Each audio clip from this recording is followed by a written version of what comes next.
So if you can hear me okay, if you could just write yes in the chat box down on your right-hand side there. So welcome to everyone. Hope everyone's having a good day wherever in the world you are. So if you can hear me, just write yes or hello in the chat box. Perfect. So hello to everyone joining. Yeah, so we've got Italy. Okay, perfect. So we've got people from Brazil, Italy, great, perfect. So today we're going to be talking about how to teach exam students online. So welcome to everyone. So just before we start, we've got a few housekeeping points. So this webinar is recorded and you'll receive the link to the recording and your attendance certificate via email within 2 weeks of the event as well. So that'll all be emailed out to you and you'll be able to watch the video again online. So because of the current situation much of the world is in, Pearson are offering a variety of webinars, blogs and general CPD materials that hopefully will help you during this time with both your online teaching and your professional development as well. So just head over to the site that's on the screen, so english.com/online learning, and you'll find a bank of helpful resources as well. So materials and CPD on there as well. So just before we get started, where are you guys from? I can see some people are saying hello from Croatia, hello from Ukraine. We've got Brazil and Italy. And if you can just pop in the chat box who you're teaching online as well. So are you teaching business English students, young learners? Are you doing one-to-one online classes or group classes? So I'll just give you a minute to write in the chat box there. So in this webinar, we're going to be talking generally about classes. So one-to-one and group classes as well. And we're not going to talk about specific exams. We'll talk generally. So it incorporates Cambridge exams, IELTS, PTE and TOEFL as well. So we've got secondary school students, primary school, a lot of group classes on there. So classes of 21 to 24 students, I can imagine that's quite challenging. We've got Poland, Estonia, the US as well. Perfect. So lots and lots of different countries. So hello to everybody and I hope you're all well wherever you are. So just a little bit about me. My name's Billie. I've been a teacher for around 8 years in lots of different countries around the world. So I've taught in Spain, China, Italy and the UK, which is where I'm now based. I live in Cambridge in the UK. So I'm also a writer of exam materials, specifically FCE, CAE Cambridge exams, and IELTS and PTE academic items as well. And I also do a bit of teacher training in-house and also delivering webinars online too. So today we're going to be talking about how to teach exam students. So let's start with motivating exam students online. So just before we get started, if you do have any questions, please do feel free to write them in the chat box, but we will have some time at the end just to go through any last minute questions as well. Okay, so a question for you guys. So why do you think students might find it difficult to stay motivated in an online classroom? Of course, there are always motivation issues in a real life classroom as well, but particularly why do you think in an online classroom? So I'll just give you a minute to write some of your answers in the chat box.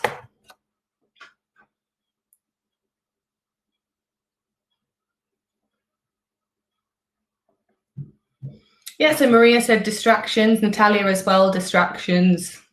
Yeah, of course, at home, there's a lot of external distractions, social media, phones, internet, things like that. Family, Anna, that's a good point. I think, of course, we're not really aware what's going on, where the students are. There might be people sort of running around doing other things as well. So that's another form of distraction. Temptation to cheat, yeah, just Googling the answers from Laura. Of course, that's always a worry. They don't see a teacher. I think that's really important. So the interaction with the teacher and also the collaboration with other students as well. Baby siblings, yeah, that's always going to be a problem if they're making noise in the background. Okay, perfect. So I think in a classroom, students are able to interact with each other a bit better, and we can obviously monitor that as well. And then they have the common objective of reaching the goal of passing the exam. Whereas I think in an online classroom, students are sort of required to give less attention because the instruction is often less focused. So it's more directed at the class in general rather than the individual student. So of course, this might differ if you do teach one-to-one, but in general, in groups, if students are not able to physically interact with each other, they may feel as though they've made little progress in their online classes and they might not see any evidence of their learning. So again, this might demotivate them. So all of those factors together. So I think, first of all, in the first point here, as you would in any real world classroom as well, I think just easing the students in with everyday topics, which will also get them practicing their speaking as well. So how are you? What have you been doing? Things like that, just to ease them into the class a little bit and show that you are still interested in them, even if you're not face to face. In our second point here, we've got building intrinsic motivation to encourage less teacher dependency. So we need to minimize the extrinsic motivations, and we need to make them want to learn for themselves and sort of set their own goals a bit more so that they're less dependent on you for their learning as they may be in a normal face-to-face classroom, because you might not have as much time or as much ability to interact or feedback as well. So we do need to talk a little bit more in detail later about this, just about students sort of monitoring their own learning as well. Next, in the second point, I think, in the third point, sorry, I think just because students are studying online, it doesn't mean that they can't collaborate with each other. In fact, I think we should sort of push this a little bit more so we can encourage them to set up conference calls outside of the teacher-led lessons so that they can help each other with tasks, sort of give each other tips and strategies, ask questions to each other as well, and then they can still feel as though they're in that classroom environment. So this will be really helpful, particularly when students are finding certain exam items or questions difficult and you may be unavailable at that time. Then students can contact each other and share their own tips and sort of advise and help each other as well. And then finally, we've got independent goal setting. So it allows them to take a bit more ownership for their learning now than they probably would in a typical classroom environment. So you can ask them maybe before the lesson starts, privately in an email or however you're corresponding with them, to think of the challenges of the exam that they might find difficult. And then you can give them suggestions such as how to structure an opinion essay or listen for specific information. So we'll talk a little bit more in detail about lesson planning later, but it's important that students take ownership of their own learning. They can't be as teacher dependent in online classes. We need to encourage the active participation in online discussions, whether that means typing in the chat box as you guys are here, or actually physically responding as well, which in turn will practice their speaking as well. Okay, so often with online classes, students might feel like their progress is being hindered as they don't really have physical evidence of their learning. So in class, they might take a photo of the screen or what you've written on the board, or even make notes or write in their course books, for example. But online, I think it's harder to sort of see your physical progress because likely they're not really making notes, typing and things like that. So I think it's important to give students a reflection task. So as we can see here in the top right, so you could give this at the end of each lesson or at the end of a course, for example, to then move on to the next stage of the course. So this could be something such as think of 3 ways to improve a certain task type, a vocabulary set, or a grammar structure, for example. You could ask them to ask a question to someone and then feed back to you. Or you could also ask them to think of skills, strategies, or tips that they've learned that they can then take on to another exam item or task type, for example. You can even do this with written assignments. You give them a checklist. They could switch writings with a partner online, or they could just check their own writings using a checklist as well, which will then help them set their own goals later on.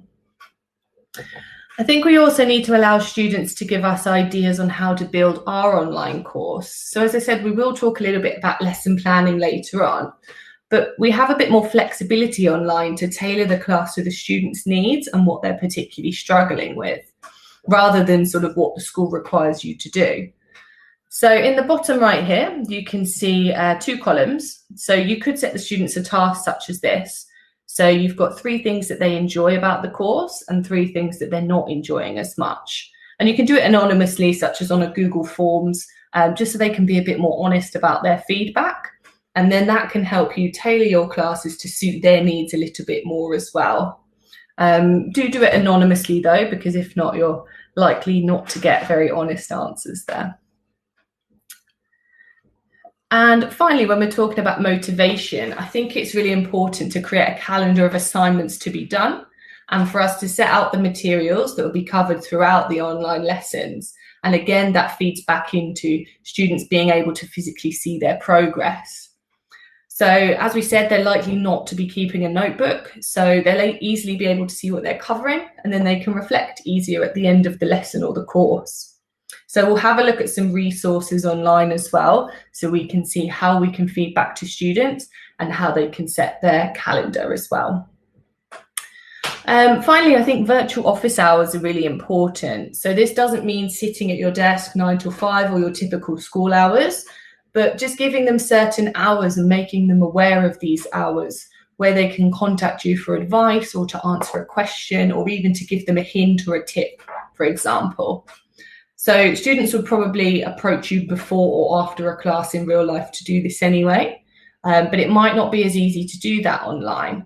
So just allow them some time and make them aware of that time, just to know that you're there to support them. You don't have to sit by your computer sort of waiting for them, but just make sure you have a notification that pops up while you're doing something else at home, and then you can answer sort of any queries that they have, just to extra support them and to let them know that you're there for them as well. So let's move on to resources.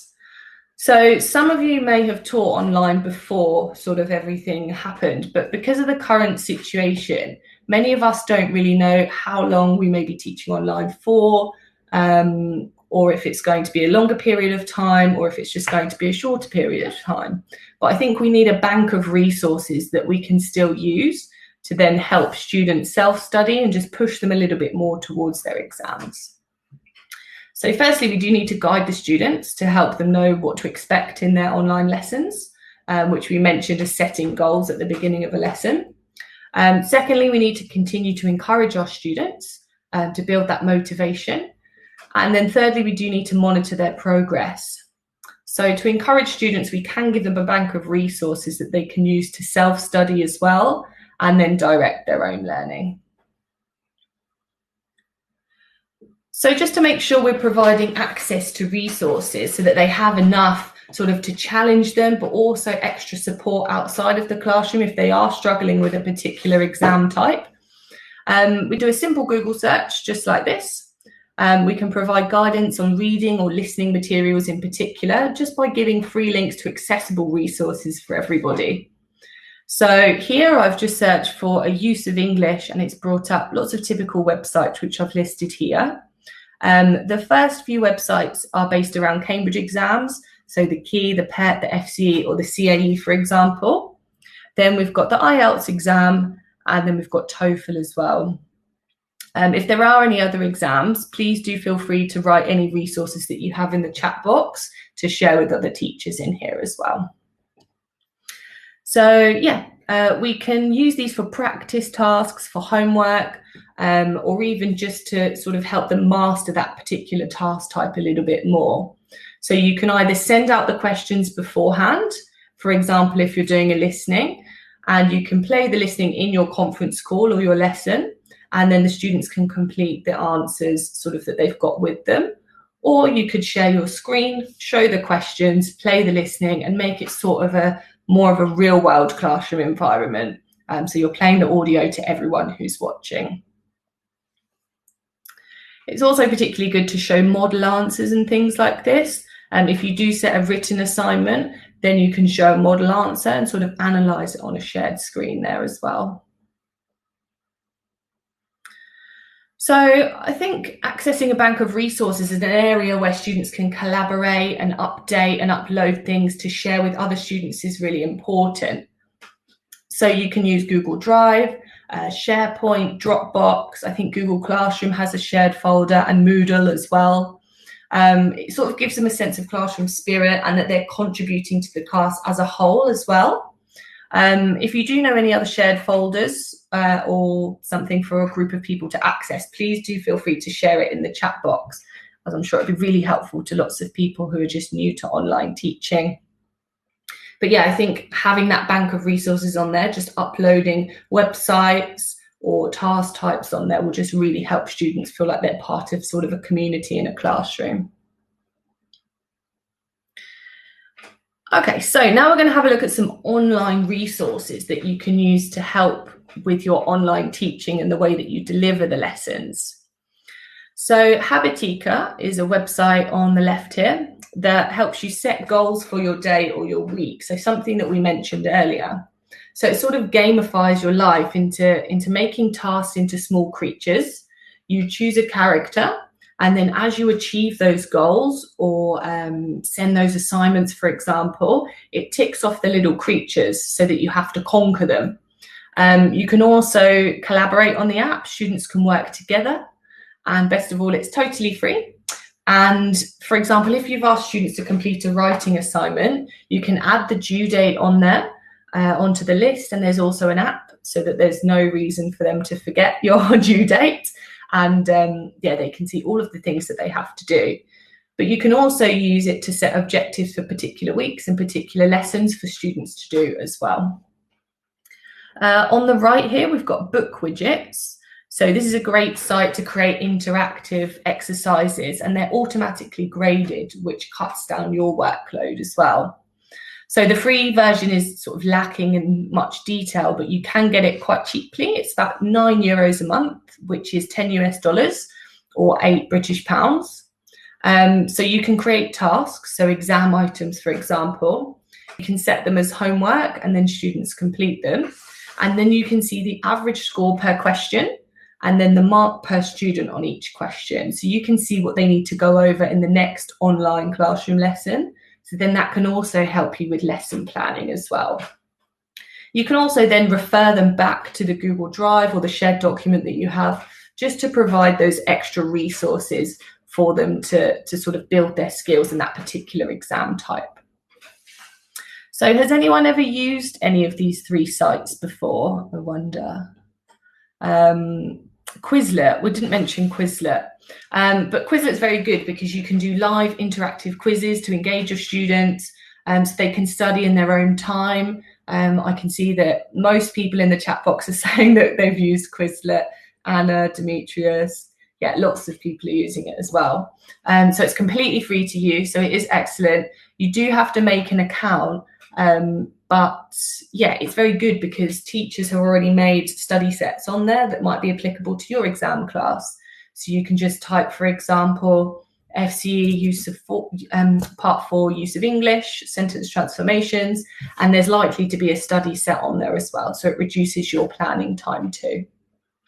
So Joanna also mentioned Padlet, which is a really good resource, and Kahoot as well, which you can use. You can just project it onto the screen and get students to do it on their phone. But of course, as Laura mentioned at the beginning, we don't know if students are going to cheat, but hopefully in a game sort of environment, they won't anyway. Okay, so this is a really, really good resource. It's called Twiddler. So it's an online whiteboard that doesn't require an account at all. In the top left, you can see what it looks like when you just go onto the website. And I've just typed something here just to show you what it looks like. If you want to write simple text on it, you can, just to explain something. And then in the bottom right here, I've uploaded a web page. So for example, here I've got the IELTS Part 2 reading task. So rather than students reading it online altogether, you can send the reading beforehand, ask them to time themselves according to exam conditions, and then share your screen on Twiddler, loading the web page, and then you can go through the answers together. And there's a really useful markup tool on here as well, where you can circle, for example, here I've circled muscle fatigue. So if you ask a student for the answer, they tell you where it is, you can highlight it for all of the class to see as well. So yeah, it's really useful for showing students where they found their answer in a text. Students can access it by you just sharing the URL, but do be aware that it is a public board, but you can password protect it as well. If you do want to save something on there, you do actually have to make an account. But if not, you can just go on twiddler.com, share the URL, and it's quite easy for your students to log on to it and see it as well. Okay, next we have Edmodo. So this allows you to sort of share digital assignments, create quizzes, and it allows students to message each other through the platform as well, and also message you. Mariana just said, is Twiddler a free online tool? It is completely free, yeah, and you don't need an account on there. So yeah, with Edmodo, you can make the questions as long as you want. So for example, you could even put extracts of short text on there for students to find the answers to.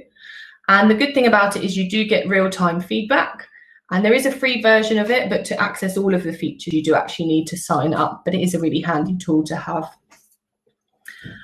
Study Stack, which we've got at the bottom left here, is a free site which is really similar to Quizlet. I'm not sure if anyone's used it, but it allows you to create study sessions or questions for students who can then access them in various game forms. So for example, they can do a simple flashcard guessing game, they can do matching exercises, they can do hangman, crosswords, they can do a fill the gap type in, and they can even speak into it as well to practice their speaking. You can create tests on there too. You can make your own questions, but you can search for previous sets that teachers have made similar to Quizlet.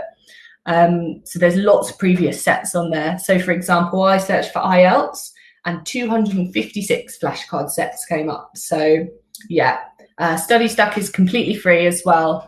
So it's a very useful tool to have and quite similar to Quizlet in the way that it works. So we've also got the Pearson English portal, which I'll go into more detail about in my next webinar, which is on Friday, the 17th of April. But on there, you can access all of your Pearson course books in digital form, as well as teachers' notes, assessment tools, word lists, audio and video, which feature in your course book. And there's practice homework activities as well, which are automatically graded too. So we also have the Pearson app for Gold Experience. So if this is the course book that you use, there's great practice on there for pronunciation, grammar and vocabulary. You can use it on iOS and Android, and you can just scan the QR code in your book, or you can download it from the App Store. And finally, we've got School Track, so track with a Q. This is sort of a dashboard which tells you what tasks are due and when. So it's really good for setting those objectives that we spoke about at the beginning. So it shows you what you've done compared to what you have left to do. As you can see in the example here, I've got a Shakespeare writing assignment, for example. So there's also an app, and again, students have no excuse for not completing their work on time. So yeah, it shows you exactly what you need to do and when you need to hand it in by. So does anyone have any other tech that they use in their online classes at the moment, or anything else that they've heard that's quite useful? If you just write your answers in the chat box just to share with everybody else as well. I'll just give you a moment.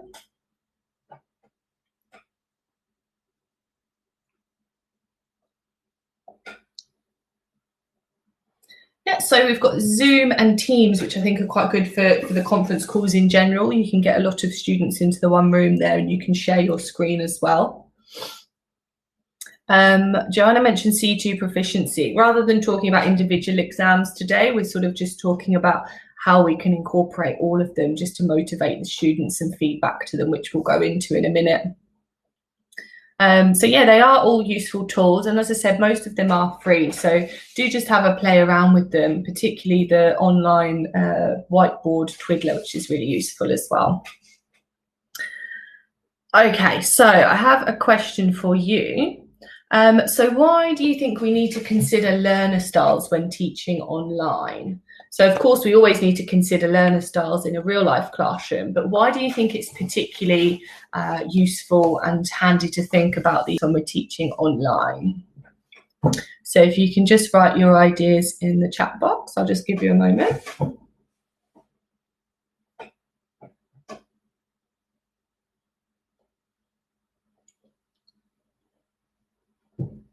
So Andrea, exactly, we need to add variety. Irina, for motivation as well. Sandra said different levels. Absolutely, there might be different levels all in the one classroom, as there always is. To engage them, Joanna said motivation as well. Yeah, Dimitrios said some people need visuals. And that's exactly right. Leonie said, because distance learning may be more challenging to certain learning styles. Absolutely. And I think a lot of students, they either choose to be in an online environment or they choose to be in a real life classroom normally. But of course, now we are all studying online essentially. So we have to adapt to that as teachers, but also as students, if we're not used to learning that way, and if we probably wouldn't choose to learn that way either.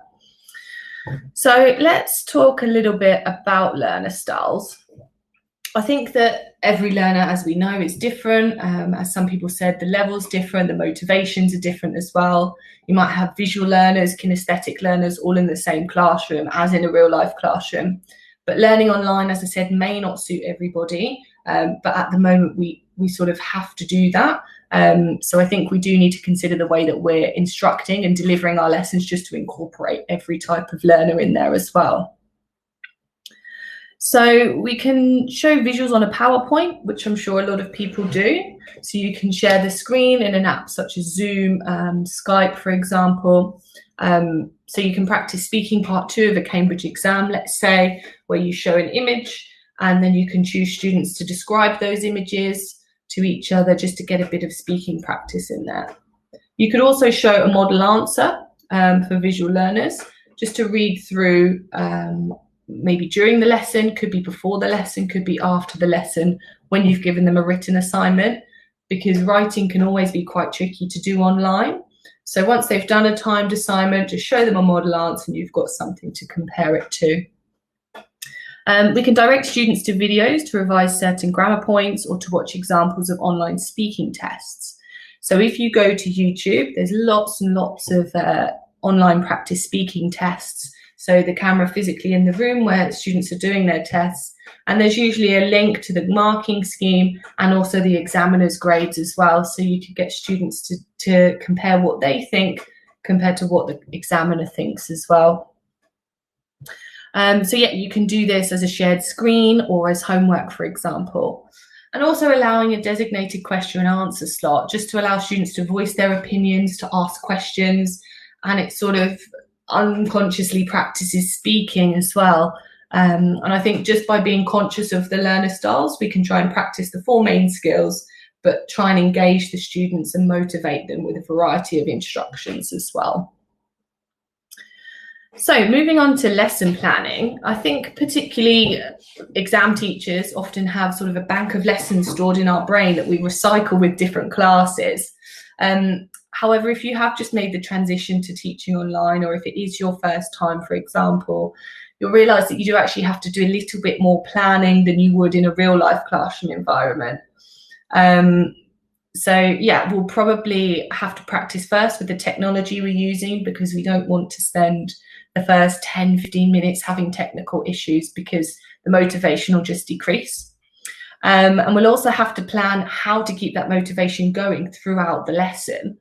So in a real life classroom, we might improvise with fillers for the last few minutes of the lesson, or activities that might work well with certain exam tasks. However, we don't really have this luxury online. So we really need to make sure we're planning well and organised in what we're going to deliver, just to keep that interest and motivation going as well. So I think a really good way to keep students interested is by doing quick fire quizzes. So maybe spontaneously throughout the lesson when they're not expecting it. So you could do a bit of instruction, do a bit of practice, and then ask 1 or 2 questions, throw it out to the whole class or your one-to-one student if you're teaching that way, just to make sure that interactivity and focus is there on their end as well. I think having brainstorming sessions with maybe topic-based vocabulary.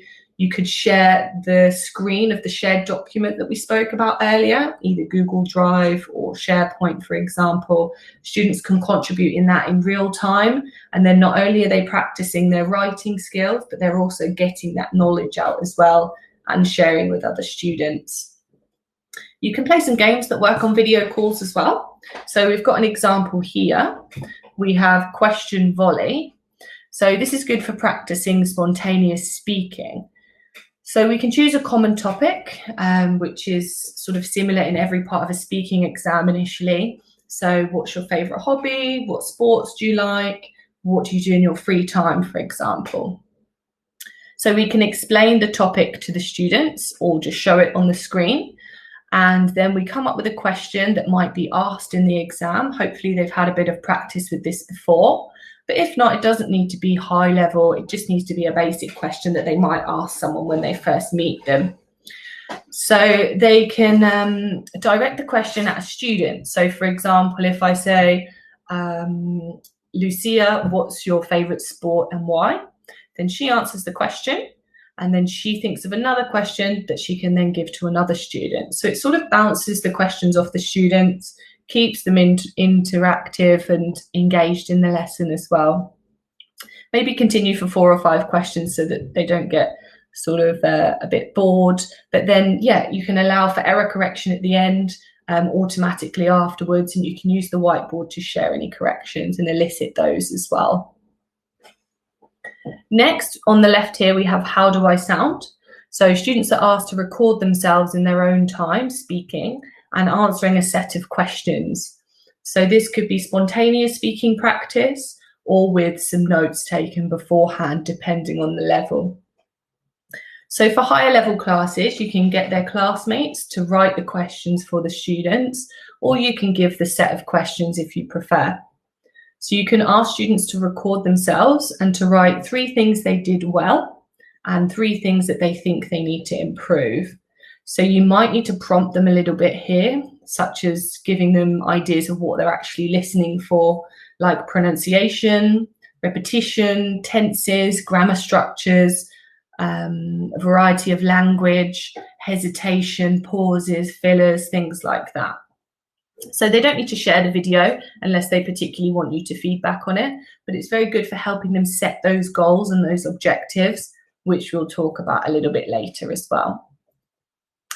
We've also got answer my question. So students of a higher level here are able to write questions for each other to practice.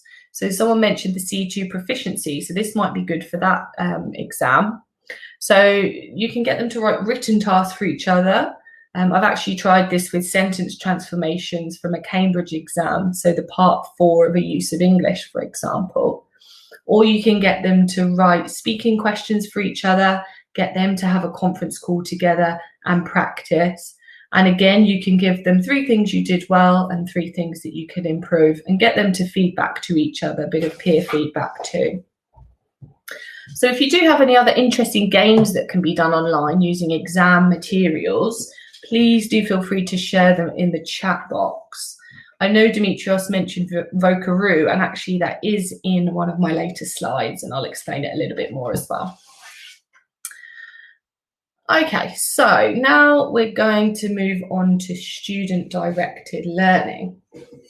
So this is really, really useful for online classes, I think, because it aims to give students greater ownership over their own education and not just as passive recipients of knowledge. So SDL is the end goal of teaching 5 methodologies, which builds up to eventual self-directed learning.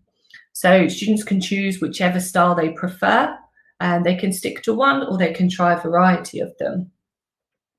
So it works well in an online environment. As we said, not every student is the same, so therefore they won't all learn the same, and they probably won't make the same choices either. So it works to boost their motivation by feeling as if they've made their own decisions and they're in charge of their own learning as well. So let's have a look at the 5 methodologies. So the first one here in the top right we've got is command. So this is similar to a typical classroom environment where the teacher teaches the objectives of the lesson, then you have time for guided practice, a bit of freer practice, and then feedback as well. So probably your online lessons function this way at the moment, as do your classroom lessons. But we can build on this, as I think autonomous learning is sort of a key to online classes being successful. Secondly, we have task in the bottom right here. So this is similar to the first style, except the students are given options on how to practice that set objective. So this could be done, for example, if a lesson is based around a lexical set or synonyms for common words. Students have a choice of ways to practice this. So it could be a multiple choice reading task or a use of English Part 1, for example, where you have a look at the synonyms. So you physically give them the options. You could give them 2 or 3 different task types that test the same thing. And then students can show their ability to select how much practice they need in order to master that task and find it less of a struggle as well. I think this is really useful if you can sort of try to incorporate it in your online lessons. Then you can give them the website links that we mentioned earlier, and then they can contact you during your virtual office hours if they do need that extra support. Okay, so next we have peer partner learning. So this is where students work together to meet their objectives. So this is a good option for online classes. It requires almost no instruction from the teacher, and it allows students to show their existing knowledge of a topic or a task type before the teacher goes through it with them. So as we were talking about brainstorming earlier, this is a really good way to elicit students' pre-existing knowledge before you start to instruct them or guide them a little bit more. So students could set up video conferencing on Skype, Zoom, FaceTime, for example, and then they can engage in discussion, whether it's written or spoken, and then they can learn from each other, learn strategies, and help each other with exam task types as well. I think there's always the danger with online classes that students feel like they're not understanding something, but they can't ask another student if they feel the same way. So it's really important we're encouraging collaboration. And then on the right here, we have a student-teacher contract where students are keen to study by themselves, but they still require some instruction to keep them motivated and engaged. So the teacher provides some guidelines on how a student can best meet those objectives and how long they think it might roughly take them. The student then provides some input and you both agree to the timescale, sort of like a contract, but not written, not official. This way of working is quite suitable for students who have exams coming up imminently, so that they know they have to stick to a deadline because you've agreed that with each other, and then they can use the resources given to them to achieve those goals in a certain limited time as well. And so it sort of adds a little bit of pressure, but not too much. And then finally, we have self-directed learning. So what we're building up to. So this is where students make their own learning choices and they have a good understanding of how they learn. In previous webinars, people have said that students find it difficult to set their own objectives. But hopefully, if we follow the first 4 stages, this will be the eventuality. So by using this method, we're encouraging skills such as critical thinking, problem solving, and metacognition. So all of those 21st century skills where students are building awareness of understanding their own thought process and how they learn. So we can encourage students to ask questions during the initial outlay of a task or an explanation. Then we can encourage them to think about how they're going to learn that task type, or grammar structure, or tense, or lexical set, for example. You can combine a traditional method of teaching by instructing, guiding, practicing first, and then we can allow students to make their own decisions about their study outside of the classroom as well. I know Irina just mentioned time management. We will talk about a few methods to manage students' time in just a moment as well. So has anyone actually tried self-directed learning with their students or asked them to set their own goals? And how do they find it? And what sort of goals are they setting? If you could just write your answers in the chat box, I'd be interested to know how your students find it.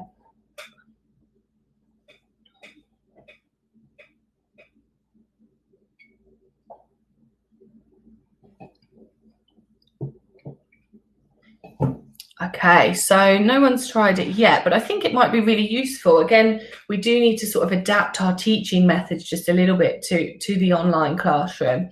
And I think just allowing students to reflect back on a class, but also think forward about what they're about to do in a class and how they can best do it as well.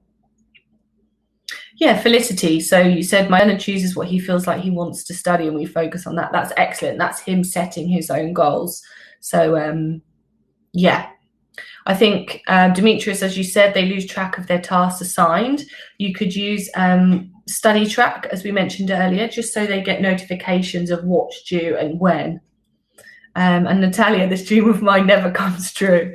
It's true. Keep persevering. They'll get it eventually, I promise. Okay, so of course these things might not work for every student, but it is a good option for them to try while they're learning from home as well.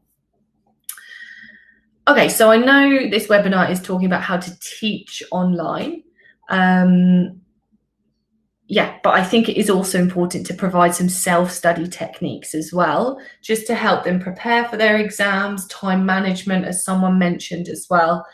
Of course, we can never be sure that students are actually going to study outside of the classroom, but the more we encourage them to, the more we encourage them to become self-dependent and more autonomous, then they can sort of build their own confidence in their learning as well. So one way that I've actually tried, and if anyone else has tried it, please do feel free to join in the chat box, is something called the Pomodoro Technique. So you could recommend this to your students. So it works well, particularly with teenagers. As we said at the beginning, they've got lots of distractions, maybe social media, their phone, things like that. They might have a short attention span. Even young learners, if they've got an adult sort of timing them, this might work as well. So the Pomodoro Technique is a time management technique which was developed in the 1980s by Francesco Cirillo. So the principles are that you break your work down into sprints. So sprints as in fast-paced running, but of course we're not running. So you work as much as you can for short periods of time, short intervals. So they're usually 25-minute sprints with a 5-minute break in between, as you can see here. So the red represents the sprint and the orange, so the 5 represents the break time. So you can adapt this to 30 minutes, 40 minutes, but I probably wouldn't go longer than sort of 40 minutes. Yeah, so of course, as someone mentioned, maybe the Pomodoro doesn't work for people who need a bit of time to get into a task, but they can allow those 25 minutes initially to prepare and then use the second half to really get into the task. So there's lots of buzzers online to help you stick to this. So we've got tomatotimer.com and pomodorotracker.com as well. And I found that the 5 minutes in between is definitely enough time to check your phone, make a cup of tea or coffee, have a stretch, and just get up and move your body around a little bit.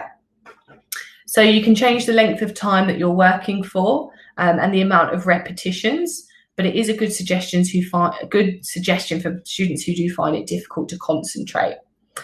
Felicity said she's homeschooling her son like this at the moment, and I'm not sure how old your son is, but it is very, very good, as I said, for young learners, especially if your times are sort of controlled by an adult, really. Yeah, you can do 45-minute sprints as well. Yeah, 7 or 8 years old, so it's perfect if you're monitoring the buzzer as well. But as I said, if you do need that time to get into a project or an assignment, take the first 25 minutes as preparation for that. So I think we should also remember to remind our students that they should only self-study when they're feeling most productive. So for some people that might be first thing in the morning, for some people it might be last thing at night, but do encourage them to take breaks, do exercise, do some online home workouts, and just try to study when they're feeling at their most productive, because it's no use trying to sit all day, trying to study, thinking, oh, I need to do this assignment, when actually they would only do about 1 to 2 hours of meaningful work out of it anyway. So it is important just to tell them, if you can't do it today, leave it till tomorrow and just do it when you're your most energized. Okay, so let's move on to feedback. So how do you guys provide feedback during your lessons? So if you can write some of your ideas in the chat box, and then we can share some ideas together. So I'll just give you a moment.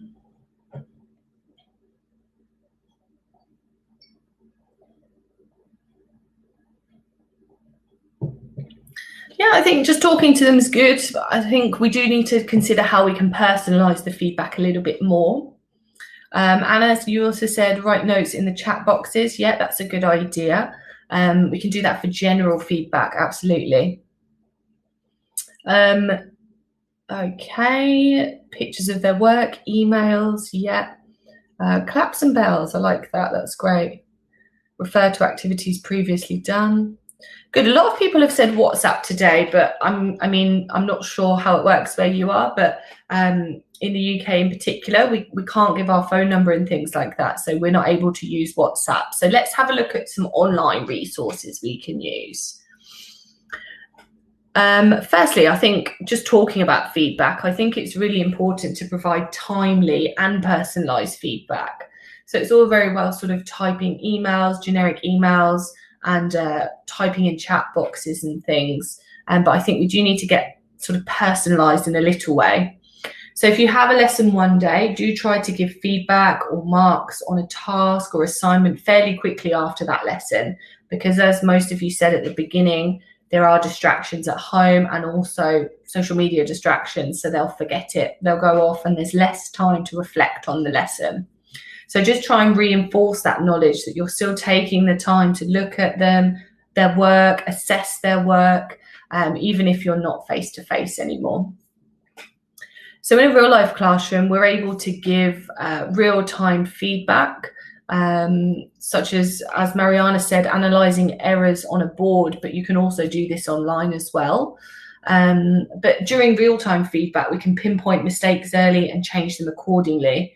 But on a distance basis, feedback is quite often delayed, especially if it is personalised. So that might make the students feel isolated or that their teacher's disinterested. They'll also have no comparison to the other students, as we mentioned earlier. So they may feel as though they're not understanding something, maybe when someone else is, even though that may not be the case. So we can use different tech apps to give that instant feedback. Some are free, some do come at a cost, but they all do have a benefit of providing instant feedback to the students. So let's just have a look at a couple of these in a moment. But first of all, if you do have the Pearson online portal, it does grade automatically. So that gives that instant feedback of that the students might require as well. I think during online lessons, students can speak, and you can also give feedback, as most of you are mentioning here as well.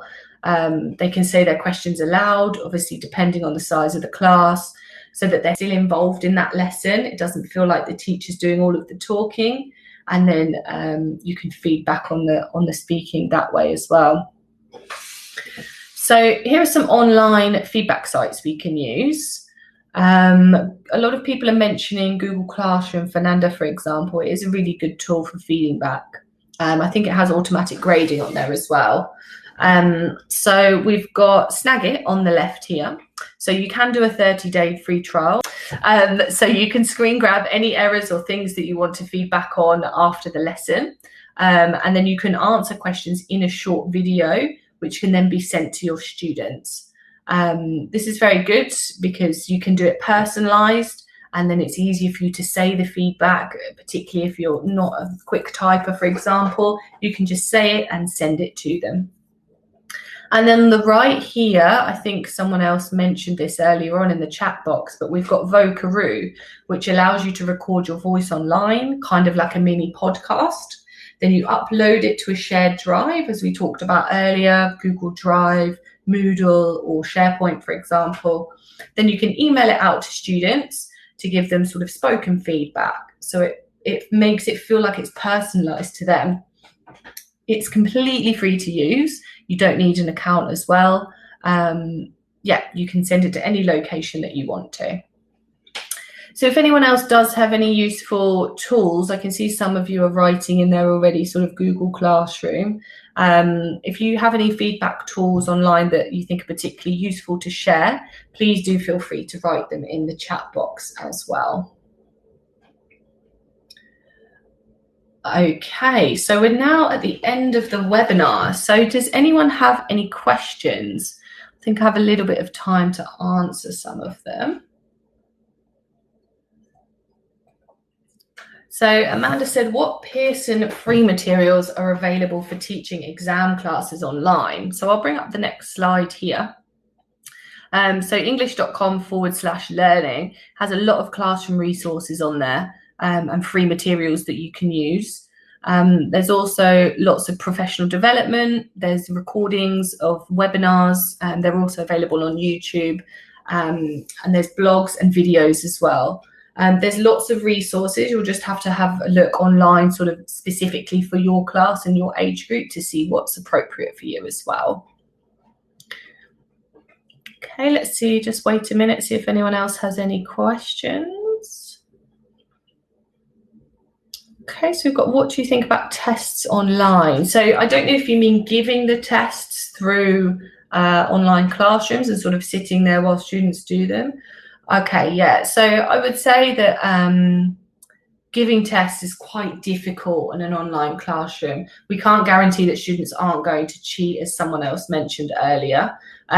But if they can time it, you could time it as well. If you wanted to do it in an online classroom, that might be fine. I've personally never tried it, but I probably wouldn't recommend doing the whole test. I'd rather do sort of the segments of the test, then you can feedback on it and then plan your next lesson to sort of master that a bit more and find some tips and strategies for it. Okay, yeah, so as I said, there's lots of webinars, blogs on this website here. This webinar has been recorded, so you can access this online within the next 2 weeks, and you'll also have your certificates of attendance sent out to you in the next 2 weeks as well. As I said, a lot of you are asking questions about the Pearson online portal and Gold Experience. I am actually doing another webinar on Friday the 17th of April at 10 a.m. GMT, so British time, and 2 p.m. British time as well. So I'll be going through how you can use that portal to teach as well as the Students app too. So thank you very much, everybody. And it's been really great having you here and interacting with you all. I hope you all keep safe and healthy wherever you are. And yeah, thanks very much for watching. Take care and have a good rest of your day wherever you are. Thanks, guys. Bye.